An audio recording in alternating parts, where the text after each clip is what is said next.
Let me ask you something. If your bank knew a financial earthquake was coming, would they warn you? Or would they quietly rebalance their own portfolio first and hope you didn't notice until it was too late? I'll let you answer that yourself. But here's what I can tell you. Right now, central banks across the globe are buying gold at the fastest pace recorded in modern history. Governments that publicly say inflation is under control are privately stockpiling hard assets. And the wealthiest families, not millionaires, I mean the dynasties, the ones who've survived world wars, Great Depressions, currency collapses, are quietly doing something most ordinary people won't do until it's already too late. They're getting out of the system, not all the way out, strategically out. And by the end of this video, you're going to understand exactly why, and more importantly, what that actually looks like for someone who isn't sitting on $100 million. Because this isn't about being rich. This is about being early. I want to be upfront with you before we go any further. This video is not a doomsday prediction. I'm not here to sell you gold coins. I'm not running a newsletter. And I'm not trying to scare you into doing something reckless. What I am going to do is walk you through something that most financial media glosses over, because honestly, it makes people uncomfortable. It's called a currency reset. And before you click off thinking, oh, conspiracy stuff, hear me out. Because this is actually one of the most documented, most historically consistent patterns in all of economic history. It is not a theory. It has happened before, multiple times, within living memory. The question isn't if. The question is, where are you positioned when it does? Here's something that should be in every economics textbook, but isn't. Roughly every 75 to 100 years, the global financial system goes through what historians and economists call a long-term debt cycle. Think of it like a slow-motion disaster. It starts well. Credit is cheap. People borrow. Economies grow. Governments invest. Life is good. But then, slowly, almost invisibly, debt starts to pile up. Not just personal debt, government debt, institutional debt, the kind of debt where even the interest becomes unpayable. And at some point, the math simply stops working. You can't print your way out of it forever. You can't raise interest rates without collapsing your economy. You can't cut spending without causing civil unrest. So instead, the system resets. The rules change, the currency changes, the financial landscape gets restructured, often abruptly, often in ways that blindside the people who weren't paying attention. Now think about the timelines. The last major global reset happened in the 1930s and 1940s. The Great Depression, World War II, Bretton Woods. That was roughly 80 to 90 years ago. You can do that math. And look, I'm not saying World War III is coming. I'm saying the structural conditions that tend to precede these moments are all present right now, simultaneously. Record global debt levels, currency devaluation, rising inequality, geopolitical fragmentation, the slow unwinding of post-war institutions. These aren't my opinions. These are headlines. Most people picture a currency collapse as something dramatic, like one morning you wake up and your money is worthless. That's not usually how it works. The more common pattern is a slow erosion. Inflation creeps up. Savings lose purchasing power gradually. Governments introduce new policies, capital controls, new taxes, restructured pension rules, framed as necessary and fair. And by the time most people realize what happened, the transfer of wealth has already occurred. Let me show you what this looked like in history. Germany, 1921 to 1923. After World War I, Germany was buried under war reparations. Their solution? Print money. Lots of it. But printing money doesn't create value, it just dilutes value. So prices doubled, then tripled, then multiplied by the millions. By 1923, a loaf of bread cost 200 billion marks. People were burning banknotes for heat, not because they were crazy, but because the wood cost more than the cash. Workers were paid twice a day and ran to spend their wages before prices changed again by afternoon. This is the end stage. But the beginning stage? That looked normal. That looked like moderate inflation. That looked like the government has it under control. Sound familiar? Now here's the part that doesn't make the history books often enough. Some people got wealthier during that collapse. Not because they were lucky, because they understood one thing.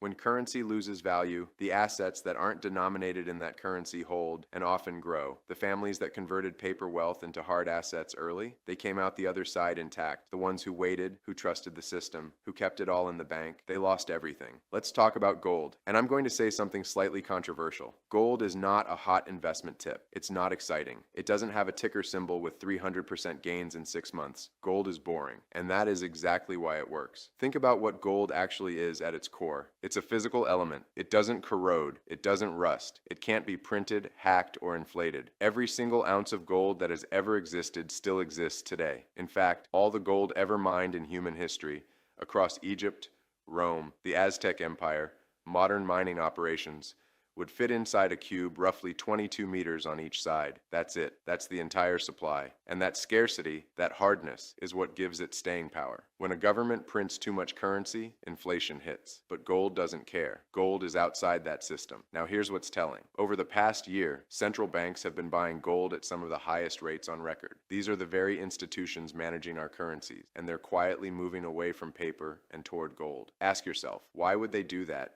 if they were confident in the system? Now, one important distinction you need to understand. There are two versions of gold in the financial world. Physical gold, bars, coins, held in your hand, or a private vault. This is real. This is yours. No one else's liability. Paper gold, ETFs, gold futures, contracts that represent gold. You don't own gold. You own a claim on gold. Big difference. If the system breaks down, the very scenario we're discussing, a claim on gold is only as good as the institution honoring that claim. Physical gold doesn't need anyone to honor anything. It just is. Okay, let's have an honest conversation about Bitcoin, because I've seen two types of content creators on this topic, and I find both of them annoying. The first type says, Bitcoin is the future, the dollar is dead, stack sats, laser eyes, we're all gonna be rich. The second type says it's digital tulips. It's fake, it's a scheme, it's going to zero. Both are reacting emotionally. Neither is being useful to you. So here's what we actually know. Bitcoin shares DNA with gold in one critical way. It cannot be inflated. There will only ever be 21 million Bitcoin, ever. That cap is coded into its foundation. No government can change it. No central bank can print more. No politician can devalue it with a policy decision at 2 a.m. That's a genuinely radical property in a world drowning in printed money. Bitcoin is also borderless and self-custodied. If you hold it in a proper wallet, not on an exchange, no one can seize it. It can't be sanctioned. It can't be frozen. It crosses borders as easily as an email. For people living under authoritarian governments or collapsing currencies,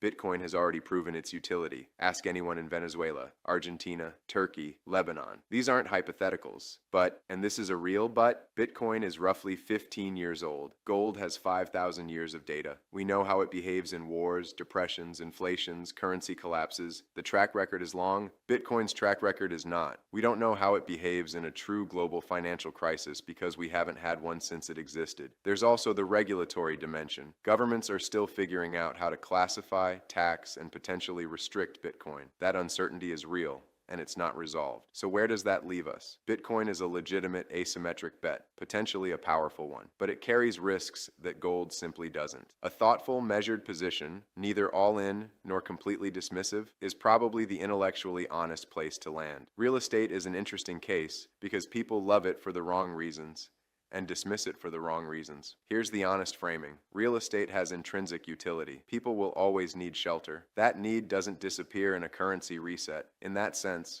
property will always have some value. But here's the friction. Property exists inside the system in a way that gold and Bitcoin don't. It has a physical address. It's registered with the government. It can be taxed. It can be subject to capital controls. History is full of examples of governments implementing property levies, windfall taxes, or restructuring real estate rules during financial crises. And unlike gold, you can't put your house in a private vault. There's also a liquidity problem. You can't sell a quarter of your house in 24 hours if you need to rebalance. Gold and Bitcoin you can. Now, there are factors that improve real estate's resilience. Rural properties, particularly those with land, water access, and some level of self-sufficiency, carry a different risk profile than a city apartment. The more a property can function independently of infrastructure and systems, the more genuinely resilient it becomes. Location still matters enormously, but the type of location matters in a crisis in ways that are completely different to normal times. Let's talk about the assets most people have the most of: pensions, investment accounts, stocks and shares, bank savings. These are all what I'd call system-dependent assets. They're priced in currency. They live on exchanges and in bank ledgers. They require intermediaries, brokers, custodians, regulators, to function. This doesn't make them worthless, but it does mean something important. In a reset, the system decides what happens to them. Historically, what that looks like is not a dramatic overnight seizure. It looks like policy changes, new tax regimes, fairness frameworks, gradual restructuring of what you can access, when, and on what terms. Smaller savings and pensions tend to be protected, or at least preserved, to avoid civil unrest. The political optics of hurting small savers is bad, but larger pension pots, large savings accounts, and investment portfolios, history suggests these get restructured with language like sustainability, social equity, national interest, which is a polite way of saying the rules get changed after you played the game. This isn't conspiracy. This happened in Cyprus in 2013. It happened in Greece during their debt crisis. Argentina has restructured its savings system multiple times. The question for you is simply this: what percentage of your net worth exists as a system-dependent asset versus an asset that operates outside the system? Most people, if they're honest, are almost entirely in the first category. Look, I don't think everyone should sell everything and move into a bunker. That's not what this is. This is about portfolio awareness and gradual strategic diversification into assets that don't require the system to function. Here's how I'd think about it in plain terms. Step 1. Audit where your wealth actually lives. What percentage is in a bank account? A pension? Stocks? Now ask, if rules around those changed, if a new policy was introduced, how much agency do you have over that wealth? That number, the percentage over which you have genuine control, is your real financial security, not your account balance. Step 2. Understand the spectrum of outside system assets. Physical gold sits at one extreme. It has the longest track record, lowest regulatory risk, and highest institutional credibility. The trade-off is storage, illiquidity, and lower upside. Bitcoin sits at the other extreme. Higher potential upside, maximum portability, but higher volatility and regulatory uncertainty. Rural property sits in the middle. Intrinsic utility,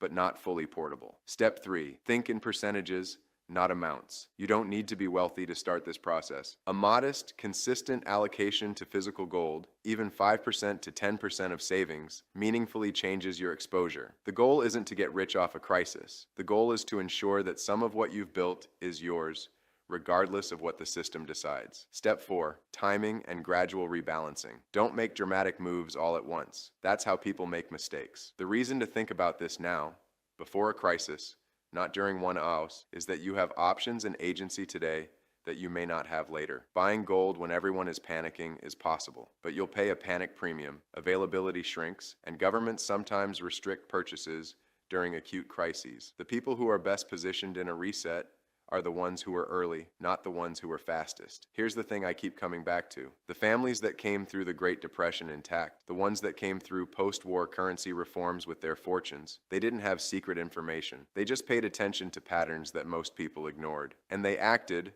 while they still had the freedom to act. That's all this is. Not fear, not paranoia, not doom. It's just paying attention, being deliberate, moving a portion of what you've built into ground that doesn't shift when the system shifts. If you found this useful, share it with someone who you think needs to hear it, not to scare them, because they deserve to know before it's too late to act. See you in the next one.